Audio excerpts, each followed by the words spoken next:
Good morning my dear students.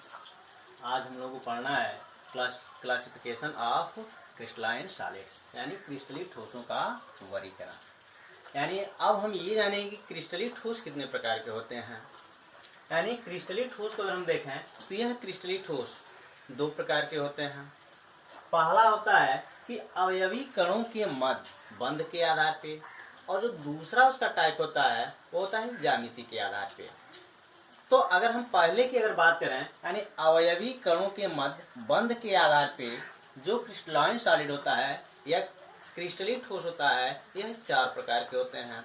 पहला होता है आयनिक क्रिस्टल, दूसरा होता है कि सहसंयोजी अथवा नेटवर्क क्रिस्टल, जिसको हम कोवैलेंट और नेटवर्क क्रिस्टल भी कहते हैं। तीसरा होता है मॉलिक्यूलर क्रिस्टल, जिसको हम क्या कहते हैं, आणविक क्रिस्टल कहते हैं। चौथा होता है धात्विक क्रिस्टल, जिसको हम मेटेलिक क्रिस्टल कहते हैं। यानी इस तरह से यह अवयवी कणों के बीच बंध के आधार पर चार प्रकार के होते हैं। अब हम बात करते हैं कि आयनिक क्रिस्टल होता क्या है। तो सबसे पहले हम ये देखें कि आयनिक क्रिस्टल के बारे में जानें कि यानी वे क्रिस्टल जिनके अवयवी कण धनायन और ऋणायन होते हैं, और इन धनायन और ऋणायन के बीच स्थिर वैद्युत आकर्षण बल लगे होते हैं, उन्हीं को क्या कहते हैं, आयनिक क्रिस्टल कहते हैं। इसका एग्जांपल क्या होता है, NaCl। यानी जो NaCl होता है ये भी क्या होता है, एक आयनिक क्रिस्टल होता है, जिसमें Na क्या होता है, धन आयन होते हैं, और क्लोरीन क्या होता है, ऋण आयन होते हैं। यानी ये सोडियम और क्लोरीन जिसपे धन आयन चार्ज है और इस पे ऋण आयन चार्ज है, यह दोनों स्थिर वैद्युत आकर्षण बल के द्वारा क्या होते हैं, बंधे होते हैं। अर्थात इसमें धन आयन और ऋण आयन किस तरह से व्यवस्थित होते हैं उसको देख लिया जाए। यानी यहाँ क्या है, यह धन आयन है, यह ऋण आयन है, फिर यहाँ धन आयन, फिर यहाँ ऋण आयन, फिर धन आयन, फिर ऋण आयन। यानी यह जो धन आयन और ऋण आयन है, यह धन आयन और ऋण आयन एक दूसरे से किसके द्वारा जुड़े होते हैं, स्थिर वैद्युत आकर्षण बल के द्वारा जुड़े होते हैं। वैसे भी इसके तमाम तरह के एग्जाम्पल हैं, KBr हो गया और अन्य एग्जाम्पल हो गए। ठीक है, अब हम बात करेंगे कि इस आयनिक क्रिस्टल के गुण क्या होते हैं।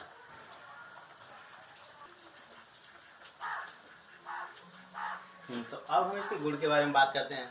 तो जो पहला इसका गुण होता है, तो यह आयनिक क्रिस्टल जो होते हैं वो क्या होते हैं, ये ठोस होते हैं, ये ठोस होते हैं। ठोस मतलब दृढ़, ये ठोस होते हैं।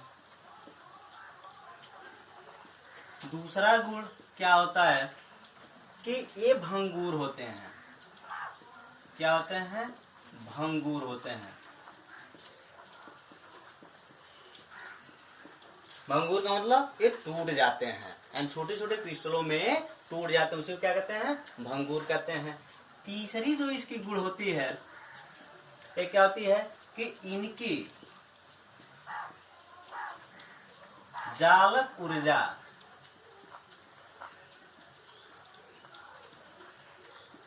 इनकी जालक ऊर्जा उच्च होती है। चौथी अगर हम इसकी प्रॉपर्टी के बारे में बात करें, तो जो इसके मेल्टिंग पॉइंट और बॉइलिंग पॉइंट होते हैं, यह क्या होते हैं, बहुत अधिक होते हैं। यानी इनकी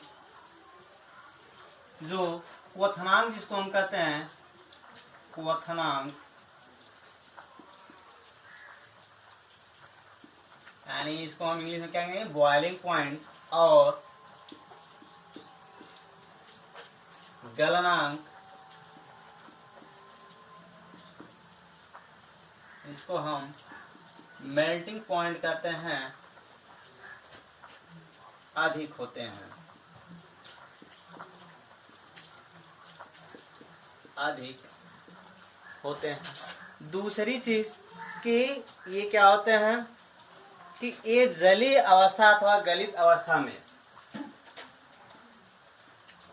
ये जलीय अथवा गलित अवस्था में विद्युत के चालक होते हैं। ये जलीय अथवा गलित अवस्था में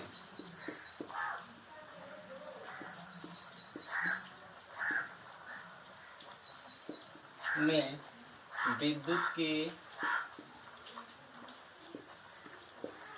चालक होते हैं।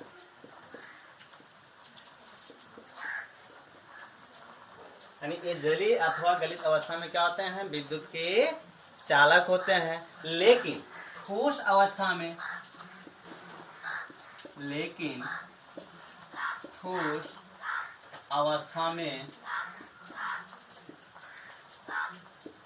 ये कुचालक होते हैं।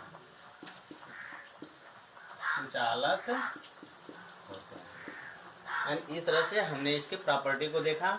यानी पहली चीज हमने बताया कि ये क्या होते हैं, दृढ़ होते हैं, यानी जो काफी ठोस होते हैं। दूसरी चीज हमने बताया ये भंगुर होते हैं, यानी अगर इस क्रिस्टल को तोड़ा जाए तो यह कई पार्टों में टूट जाते हैं। तीसरी जो इसकी क्वालिटी रही, इसकी गलनांक और क्वथनांक क्या होते हैं, बहुत अधिक होते हैं। इसकी जालक ऊर्जा क्या होती है, बहुत अधिक होती है।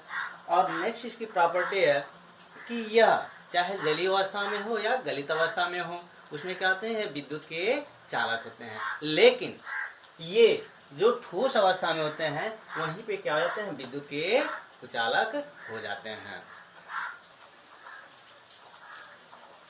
अब हम बात करते हैं कि जो दूसरा क्रिस्टल होता है वो क्या होता है, सहसंयोजी या नेटवर्क क्रिस्टल, जिसको हम कोवैलेंट और नेटवर्क क्रिस्टल कहते हैं।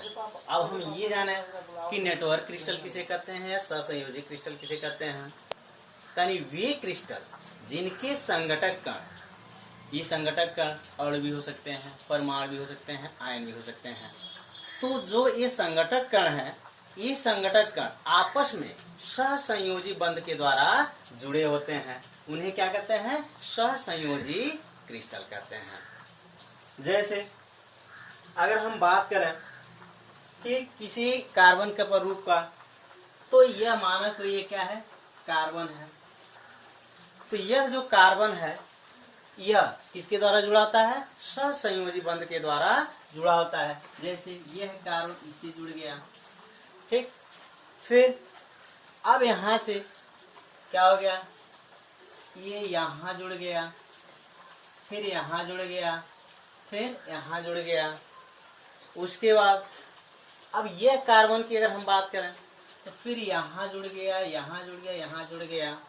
यानी यहाँ एक कार्बन हो गया, यहाँ एक कार्बन हो गया, यहाँ एक कार्बन हो गया। ठीक उसी तरह से अगर हम इसकी बात करें, एक यहाँ हो जाएगा, एक यहाँ हो जाएगा।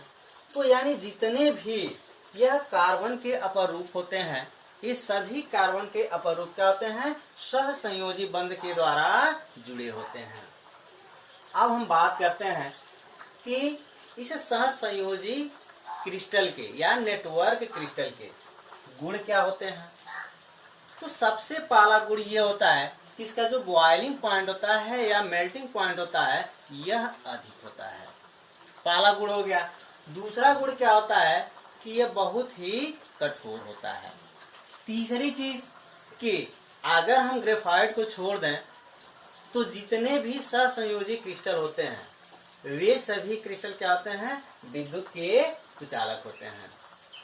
और जो इसकी नेक्स्ट प्रॉपर्टी होती है, ये सभी क्रिस्टल क्या होते हैं, विलायकों में विलय होते हैं। जैसे हीरा, ग्रेफाइट, फिर सीलियम कार्बाइड इत्यादि, ये सभी क्या होते हैं, ये सभी सहसंयोजी क्रिस्टल या नेटवर्क क्रिस्टल होते हैं। दूसरी चीज की यहाँ ये कहा गया कि सहसंयोजी के साथ साथ नेटवर्क भी कहा गया। तो अभी मैंने इसका फिगर बनाया कि यह क्या है कि यह इसका नेटवर्क एक दूसरे से क्या होता है, जुड़ा होता है। जैसे यहाँ हमने कार्बन को देखा, यह कार्बन इस कार्बन से जुड़ा है, इस कार्बन से जुड़ा है, इस कार्बन से जुड़ा है, फिर इस कार्बन से जुड़ा हुआ है। यानी ये चारों तरफ इसका क्या है, नेटवर्क बना हुआ है।